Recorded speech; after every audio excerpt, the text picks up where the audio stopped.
নমস্কাৰ বন্ধু বান্ধৱীসকল AHD academy চেনেললৈ স্বাগতম। আজি আপোনালোকলৈ লৈ আহিছোঁ এটা গুৰুত্বপূৰ্ণ খবৰ। HSLC পৰীক্ষাৰ ফলাফল 2025ৰ বিষয়ে আগতে জাননী দিয়া হৈছিল যে ফলাফল 10 এপ্ৰিল তাৰিখে প্ৰকাশ হ'ব। কিন্তু আজি সন্ধিয়া মুখ্যমন্ত্ৰী হিমন্ত বিশ্ব শৰ্মাই কৈছে HSLC ৰিজাল্ট কালিৰে প্ৰকাশ নহ'ব। ফলাফল সাজু হোৱাৰ পাছতে তাৰিখ ঘোষণা কৰা হ'ব। সেয়া আপোনালোকক অনুৰোধ জনাইছোঁ, অলপ ধৈৰ্য ৰাখক আৰু সেবাৰ অফিচিয়েল ঘোষণাৰ বাবে অপেক্ষা কৰক। ৰিজাল্টৰ ফলাফল কেনেদৰে চাব?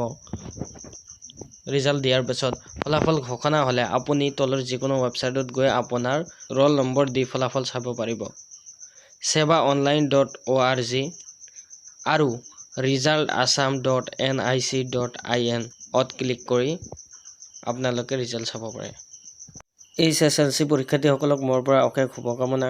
ফলাফল যেতিয়া আহে AHD একাডেমিতে প্ৰথমে জানিব। চেনেলটো ছাবস্ক্ৰাইব কৰি থকা আৰু বন্ধুসকলৰ লগত এই ভিডিঅ'টি শ্বেয়াৰ কৰিবা।